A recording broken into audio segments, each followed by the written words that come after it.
Merci, Monsieur le Président, Monsieur le Secrétaire perpétuel, Mesdames, Messieurs, chers collègues. Je vais vous présenter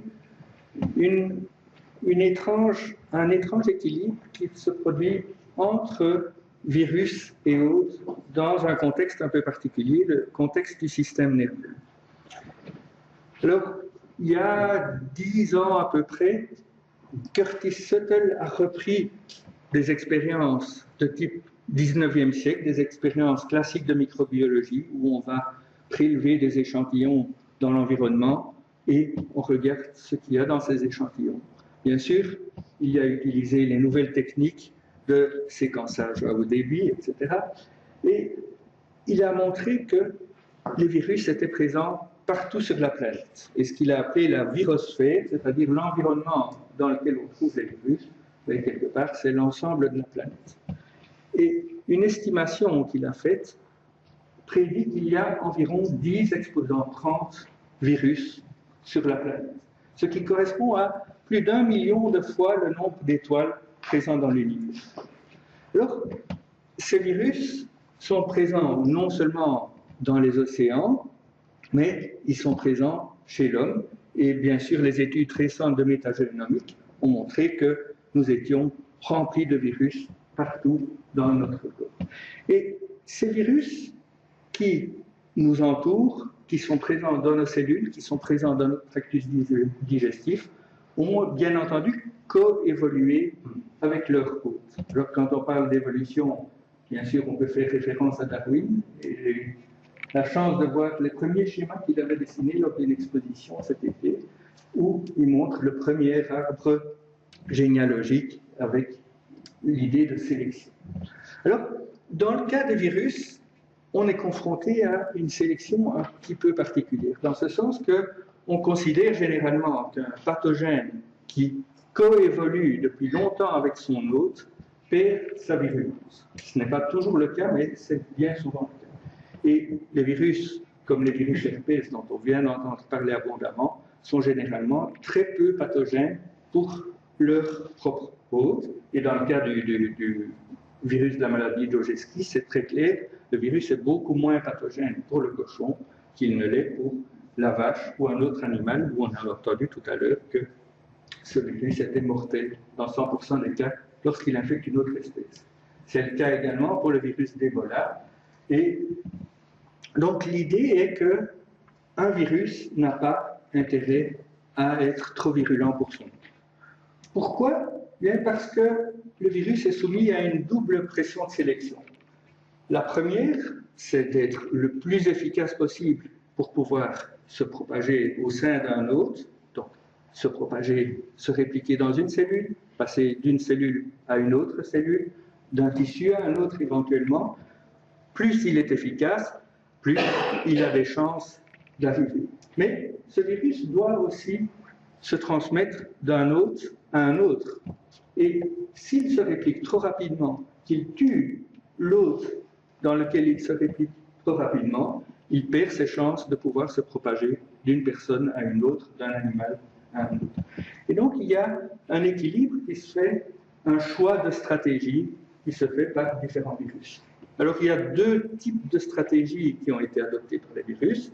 Certains virus, comme le virus de la grippe, ont choisi la stratégie de l'infection aiguë, à savoir que c'est un virus qui se réplique très rapidement, qui se propage très rapidement dans le tractus respiratoire, mais qui n'a que quelques jours pour se transmettre d'un individu à l'autre. Et le virus de la grippe s'est arrangé pour faire éternuer les personnes qui étaient grippées et ainsi pouvoir se transmettre très rapidement d'un individu à l'autre. D'autres virus ont choisi la stratégie inverse, à savoir qu'ils provoquent des infections plutôt lentes. Ce sont des virus qui peuvent se propager lentement dans un individu, qui sont peu pathogènes, mais qui ont le temps pour se transmettre.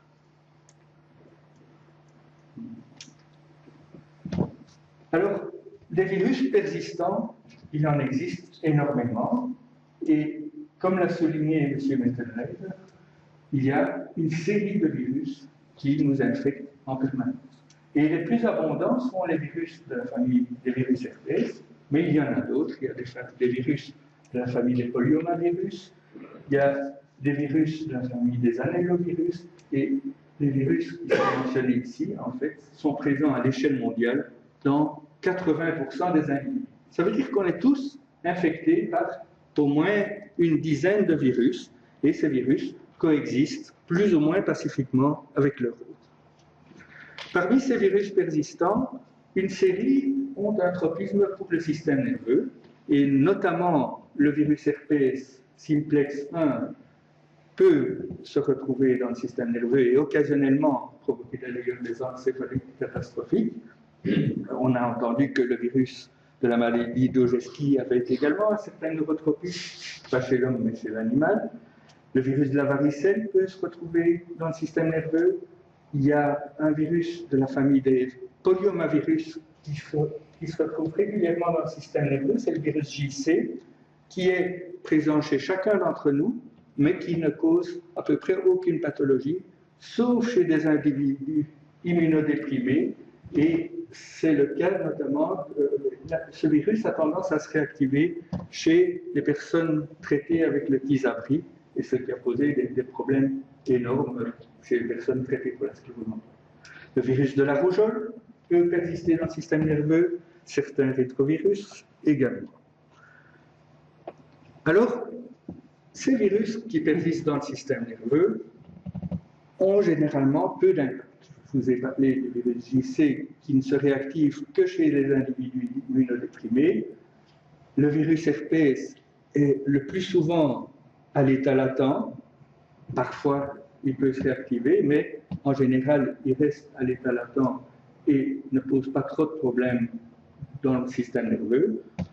Il y a d'autres virus, comme le virus de la maladie de Borna, qui infectent le système nerveux de façon assez extraordinaire. Ces virus peuvent infecter virtuellement tous les neurones du système nerveux sans provoquer de troubles très évidents.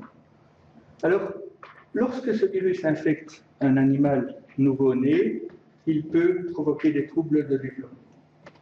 Quand ce virus infecte, alors ça a été fait chez le rat, mais on sait que ce virus est susceptible d'infecter énormément de mammifères différents, lorsque ce virus infecte le rat adulte, il peut provoquer des troubles de comportement.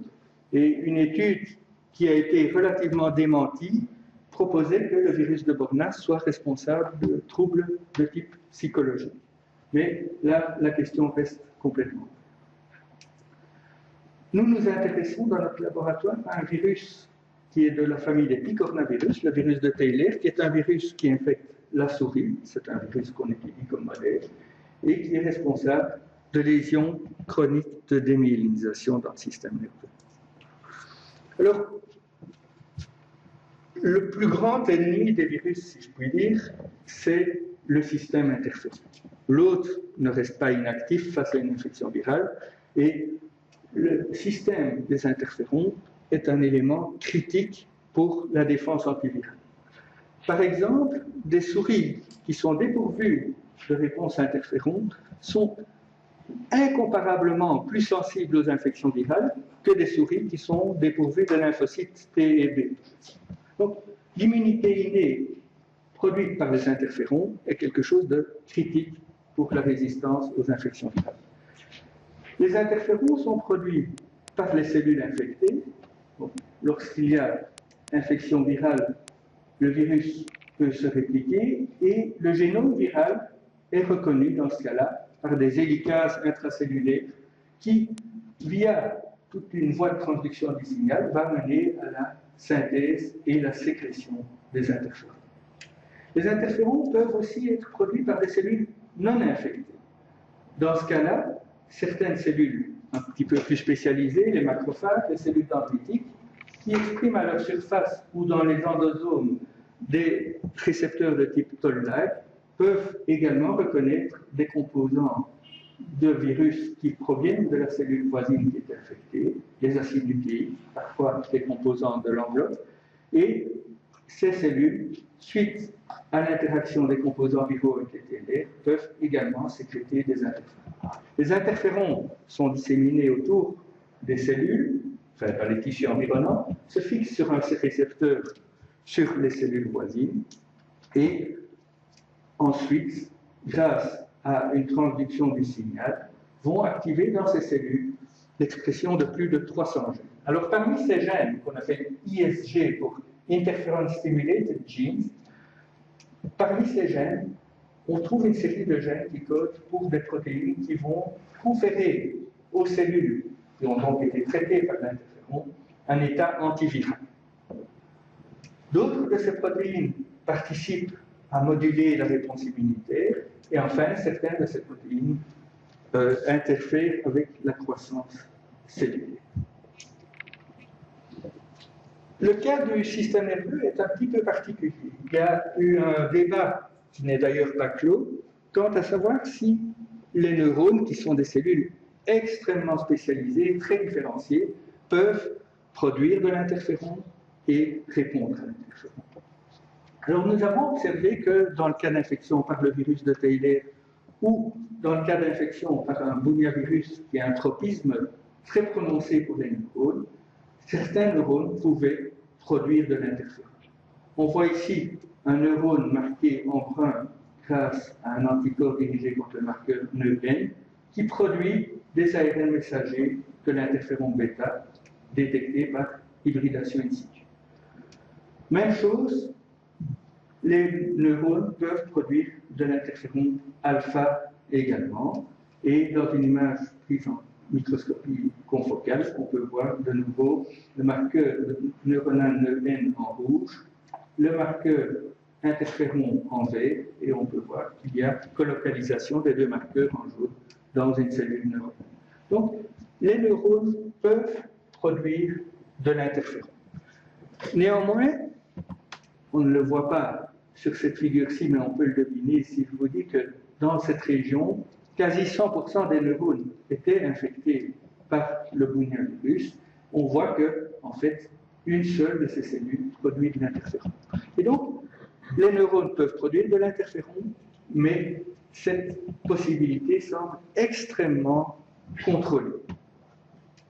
Les neurones peuvent aussi répondre à l'interféron, à savoir que quand on met de l'interféron sur une culture neuronale, ou qu'il y a de l'interféron produit par des cellules dans le système nerveux et qu'il contacte les neurones environnants, ces neurones peuvent répondre en exprimant une de ces fameuses protéines ISG, protéine de réponse à l'interféron, ici la protéine MX détectée en fait. Donc, les neurones peuvent produire de l'interféron, les neurones peuvent répondre à l'interféron, mais cette production est extrêmement limitée. Donc, je vous avais dit que peu de neurones produisaient de l'interféron dans le cas qui nous occupait.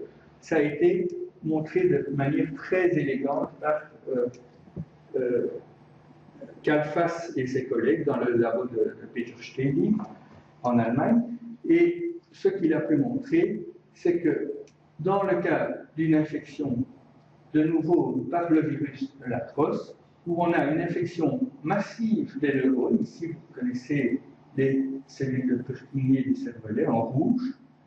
En rouge, on détecte un marqueur viral, ces cellules sont infectées, et grâce à un système de souris rapporteuse qui exprime la luciférase sous le contrôle du promoteur de l'interféron bêta, donc elles expriment de la luciférase à la place de l'interféron bêta, et on peut voir sur cette diapositive que les cellules qui produisent de l'interféron en réponse à l'infection ne sont pas les cellules qui sont infectées. Dans ce cas-ci, les neurones sont infectés et la plupart des cellules qui produisent l'interféron sont des astrocytes. Kalfas et ses collègues ont pu quantifier tout ça grâce à un système de souris Nokin, et en mesurant la luciférase exprimée dans ces souris, ils ont vu qu'en fait les neurones qui constituaient presque 100% des cellules infectées n'étaient responsables que de 9% de la production d'interféron. Le reste de l'interféron étant produit plutôt par les astrocytes voisins. La réponse interféron est aussi étrange dans le cadre des neurones. Les travaux qui ont été réalisés dans mon laboratoire par Sophie Paul et Marguerite Kay montrent que si l'on cultive des neurones en culture primaire in vitro, que l'on traite ces neurones avec de l'interféron, en rouge, ici, les neurones répondent parfaitement bien en exprimant ces fameuses protéines ISG de réponse à l'interféron. De la même façon que le font des fibroblastes en culture. Curieusement, quand on infecte les neurones traités à l'interféron par le virus de Taylor, on voit que les neurones ne sont pas du tout protégés. Les colonnes rouges sont à peu près au même niveau que les colonnes grises. Alors que dans les fibroblastes, le traitement à l'interféron diminue de 2 à 3 logarithmes l'infection virale. Donc les fibroblastes traités à l'interféron sont fortement protégés de l'infection virale, les neurones ne semblent pas être protégés. Pour comprendre ce qui explique que ces neurones ne soient pas protégés contre l'infection virale quand ils ont été traités à l'interféron, nous avons utilisé des microarrays pour tester si certains gènes exprimés en réponse à l'interféron pouvaient être absents dans les neurones comparativement à des fibroblastes embryonnaires dérivés des mêmes entraînements.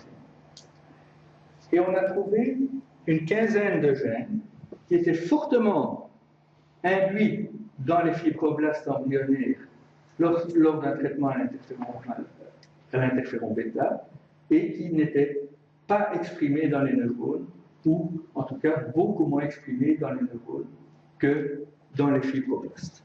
Et donc on s'est demandé si parmi ces gènes qui étaient induits par l'interféron dans les fibroblastes qui n'étaient pas exprimés dans les neurones, il y avait des gènes qui permettaient aux cellules de résister aux infections virales. Donc pour tester l'effet antiviral d'une protéine, on a adopté la stratégie suivante, c'est d'exprimer grâce à des vecteurs antiviraux chacun de ces 15 gènes, ou des 14 ici, chacun de ces 14 gènes induits par l'interféron, en combinaison avec une protéine fluorescente rouge. On peut transduire des cellules avec ces particules antivirales, de sorte qu'elles co-expriment le marqueur rouge avec la protéine en question, et ensuite on peut infecter les cellules avec un virus qui produit une protéine fluorescente verte, la protéine GFP, et suivre par cytométrie de flux ce qui se passe dans les cellules infectées. Alors, une cellule contrôle ne fluoresce ni en vert ni en rouge. Une cellule infectée par le virus fluoresce en vert. Une cellule transduite par la construction et qui exprime donc la protéine dont on veut tester l'activité antivirale va fluorescer en rouge. Et on peut, après avoir exprimé la protéine, infecter les cellules. Et on voit les cellules ici dans le cadran supérieur droit qui sont infectées par le virus malgré qu'elles produisent notre protéine. Alors, en utilisant ce test, nous avons testé les 14 protéines qui n'étaient pas exprimées dans les neurones alors qu'elles sont induites dans les autres types cellulaires. Et une de ces protéines, ApoL9B, clairement a un effet antiviral. Quand on la surexprime dans des fibroblastes, la réplication virale diminue. À l'inverse, si on inhibe l'expression de cette protéine à l'aide de shRNA, donc par interférence à ARN, dans des cellules qui sont traitées à l'interféron pour exprimer l'ensemble des protéines ISG qui normalement confèrent une résistance antivirale, si on inhibe l'expression de notre apolipoprotéine L9, on voit qu'on augmente l'infection par le virus de Taylor.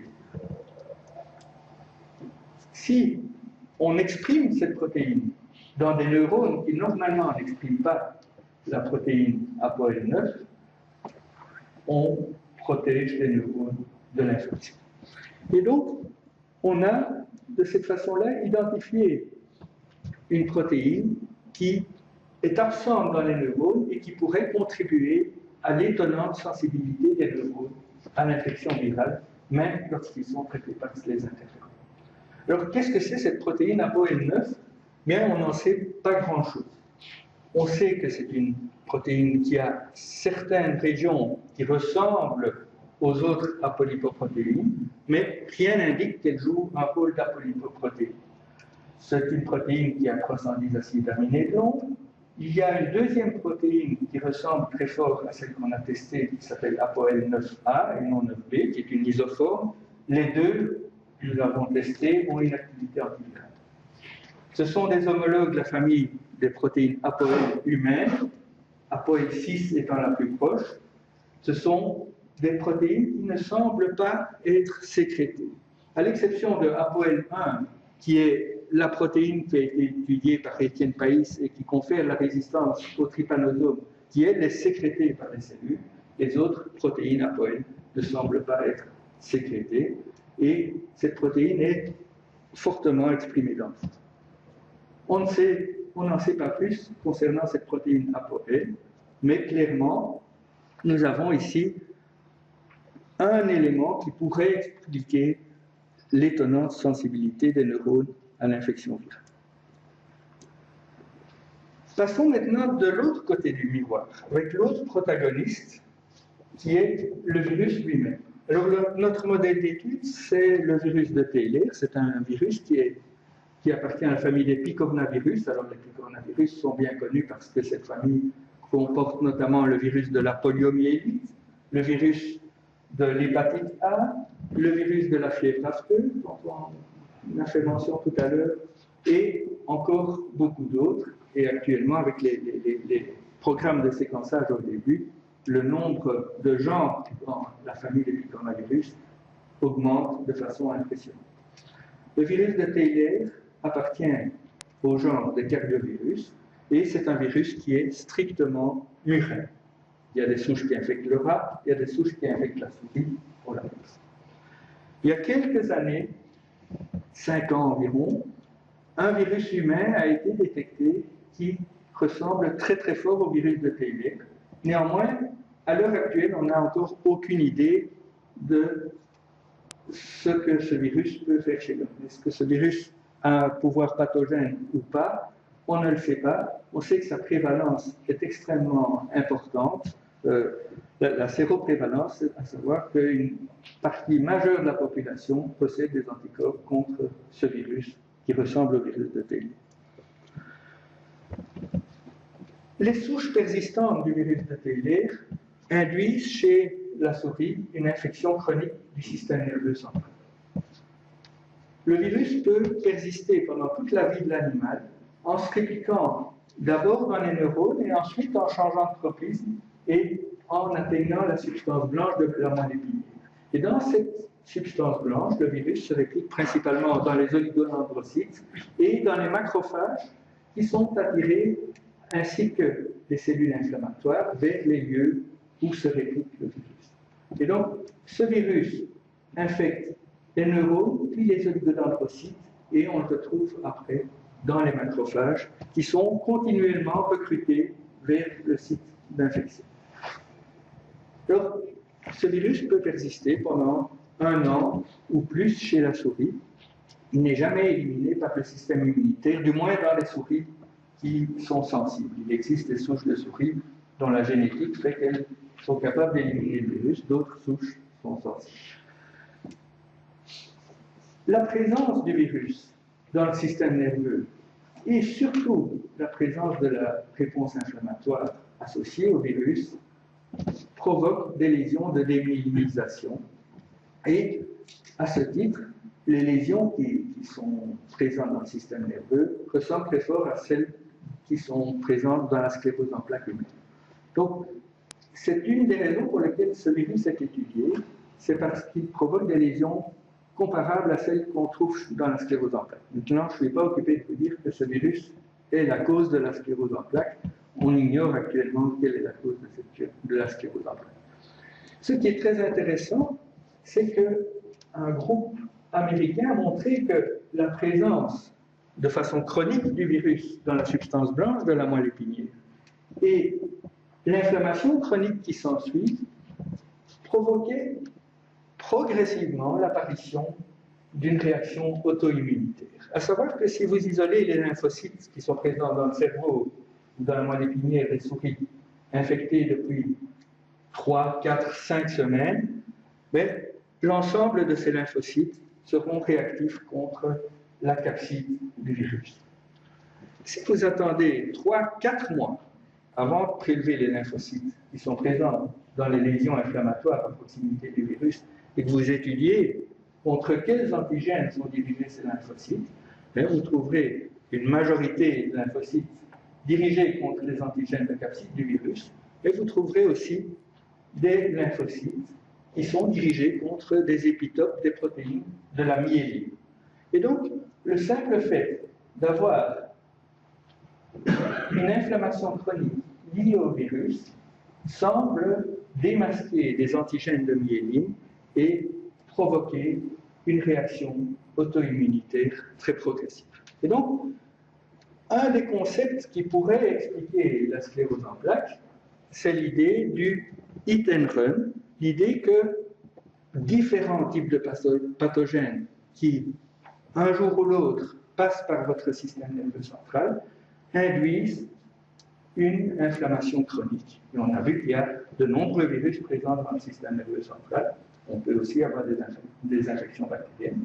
Et il est possible qu'une infection qui dure un certain temps déclenche ainsi une réaction auto-immunitaire qui petit à petit prend pied et devient auto-inductive, et que cette réaction auto-immunitaire prenne de l'ampleur en quelques années et explique le déclenchement de la sclérose en plaques. Et à ce moment-là, peut-être que le pathogène n'est plus présent dans les lésions, ce qui expliquerait qu'on ne trouve pas une cause bien spécifique à la sclérose en plaques. Dans notre laboratoire, on étudie ce virus moins pour comprendre la démyélisation que pour comprendre comment ce virus arrive à persister dans le système nerveux en échappant au système immunitaire, et notamment à cette réponse interféron qui, certes, n'est pas très efficace dans les neuroses, mais qui semble être très efficace dans les autres types cellulaires. Le génome du virus de Creyler est une molécule d'ARN de 8 kilobases. Ce génome est extrêmement simple comparé à ce que nous avons entendu sur les virus herpès, et du coup, on s'imagine que d'étudier un picornavirus, c'est beaucoup plus facile. En fait, les picornavirus ne codent littéralement que pour une protéine, qui est une polyprotéine, qui s'autodécoupe grâce à une activité de protéase pour donner 12 protéines distinctes. On est très loin des 200 protéines codées par les virus herpès qui ont un cycle extrêmement compliqué. Mais, malgré ça, je peux vous dire que ce n'est pas plus facile de comprendre comment fonctionne ce petit virus, parce que ces protéines sont pour la plupart multifonctionnelles. Et même l'ARN joue certains rôles. On a trouvé, par exemple, dans la région qui code pour une protéine de capside, donc un morceau d'ARN codant pour une protéine, il y a une structure secondaire qui est formée par cet ARN, qui s'appelle CRE, et qui est cruciale pour permettre la réplication du génome viral. Donc, ces petits virus qui ont l'air très simples, quelque part, concentrent toutes les fonctions nécessaires à fonctionner. Et finalement, ils arrivent à se maintenir aussi facilement chez l'autre qu'un virus herpès qui code pour beaucoup plus de protéines. Donc, les protéines que nous avons étudiées sont d'abord la protéine L. La protéine L qui s'appelle leader parce que c'est la première protéine qui appartient à cette longue polyprotéine. Et la protéine leader, c'est une toute petite protéine, c'est un peptide de 76 acides aminés et qui est absolument multifonctionnel. C'est une protéine que nous étudions dans notre laboratoire depuis un certain temps, et Vincent Verkirch, il y a déjà une bonne dizaine d'années, a montré que cette protéine était capable d'inhiber la production d'interférons par les cellules qui étaient infectées par le virus. Plus tard, on a pu montrer que c'était lié à l'inhibition de la dimérisation d'un facteur de transcription nécessaire pour exprimer ces interférences. Ça semble être l'activité majeure de cette protéine F. Mais cette toute petite protéine de 76 acides aminés joue plein d'autres rôles. Elle perturbe le trafic nucléocytoplasmique dans la cellule.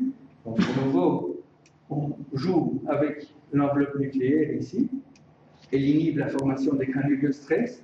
Et plus récemment, nous avons observé qu'elle interférait aussi avec la voie des MAP kinases. Et cette petite protéine de 76 acides aminés est évidemment cruciale pour permettre au virus d'échapper à la réponse immunitaire innée et pour permettre au virus de persister. Une autre protéine que nous avons étudiée, qui est un peu spéciale dans le cas des coronavirus, c'est la protéine L-star. En fait, cette protéine est codée par un cadre ouvert de lecture qui chevauche le cadre de lecture principal. Et donc, le génome utilise deux phases de lecture dans cette région-là, une pour coder la protéine principale, elle avec les protéines de capside ensuite, et une deuxième phase décalée d'un nucléotide pour coder la protéine qui s'appelle L-star. Et le tout s'arrête juste dans cette région qui est nécessaire pour la réplication. Donc, le virus concentre vraiment l'information sur un petit génome et exprime cette protéine L-star. Alors, on sait de nouveau que si on mute la protéine L-star, la région codant la protéine L-star, sans affecter la région qui code pour la polyprotéine principale, on perturbe la capacité du virus de persister dans le système nerveux. On sait aussi in vitro, l'absence de la protéine L-star compromet la réplication du virus dans les macrophages.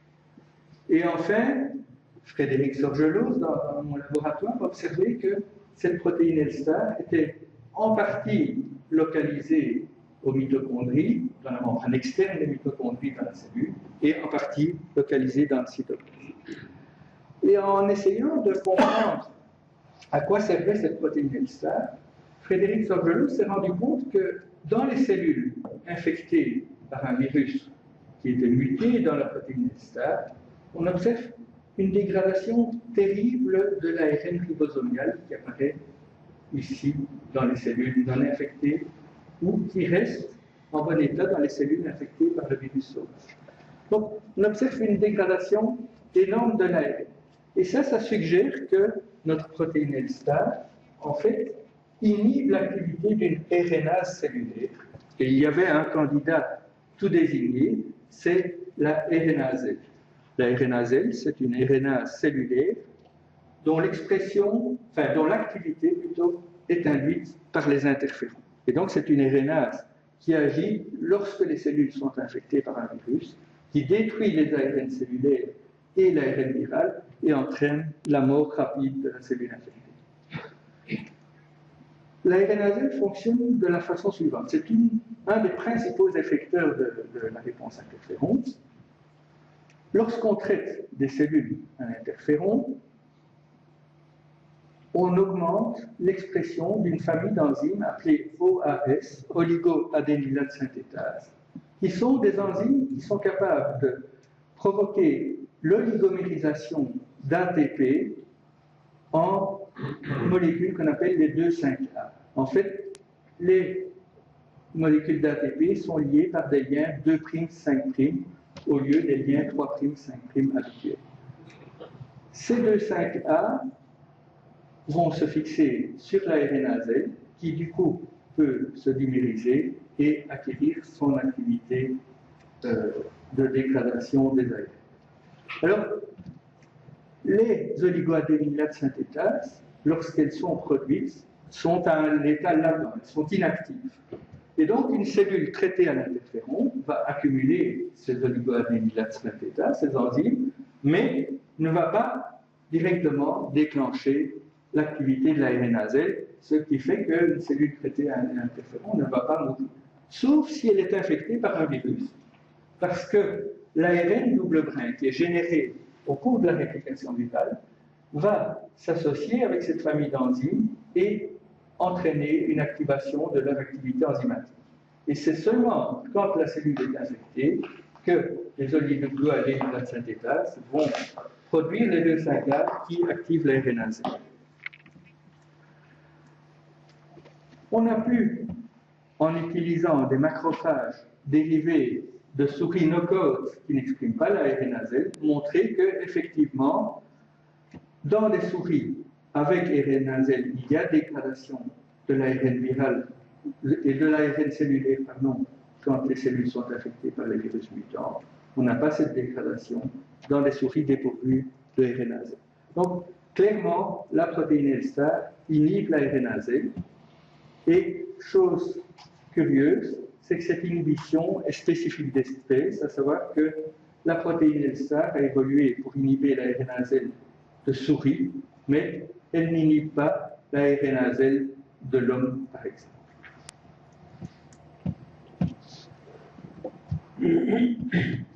Avec l'aide de Bob Silverman de l'Institut Lerner à Cleveland, nous avons pu reconstituer le système in vitro, à savoir qu'on peut produire de la RNA-Z recombinante à partir de bactéries, on peut produire de la protéine L-star recombinante à partir de bactéries et incorporer tout ça dans un essai in vitro qui est basé sur le principe suivant.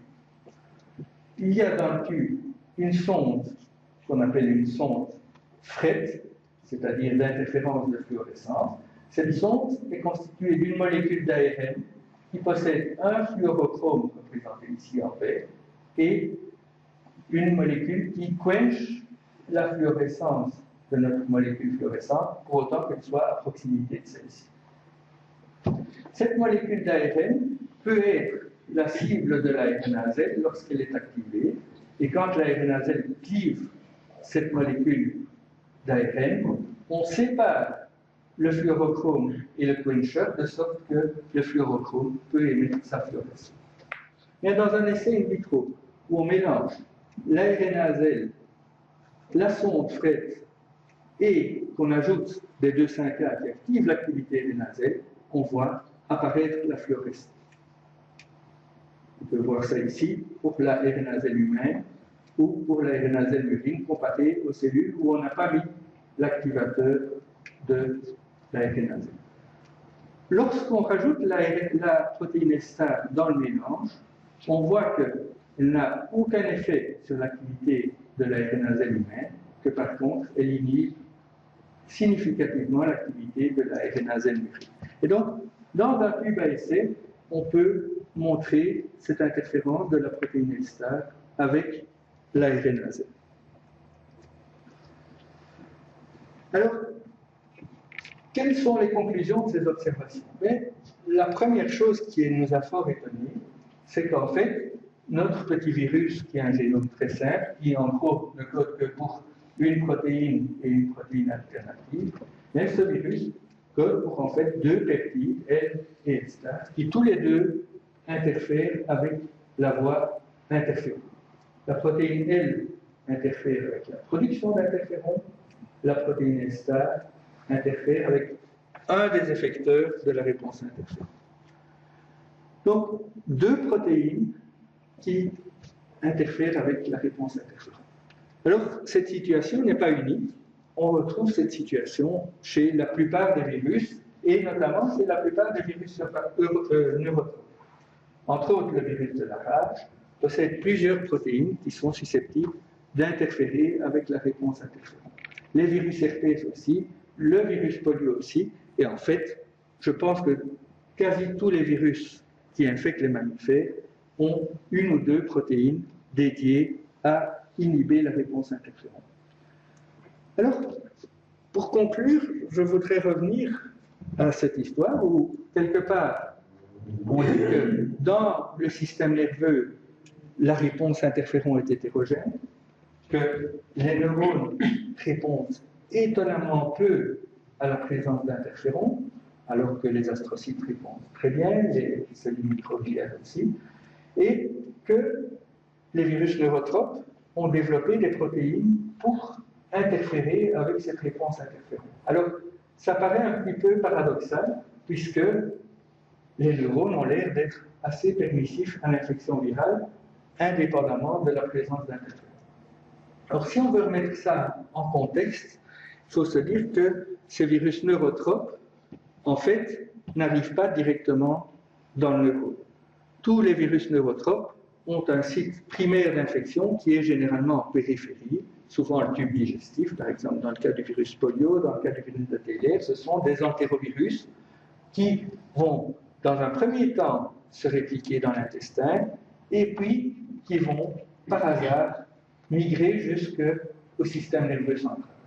Donc, ils peuvent atteindre ce système nerveux par différentes voies, on l'a entendu tout à l'heure, soit via un transport axonal, soit en traversant la barrière hémato-encéphalique. Et donc, ces virus qui infectent le système nerveux, ces virus neurotropes, ont aussi un cycle de réplication en périphérie. Donc, on peut penser que ces virus ont développé une résistance à l'interféron pour pouvoir se maintenir en périphérie et réussir à atteindre le système nerveux central.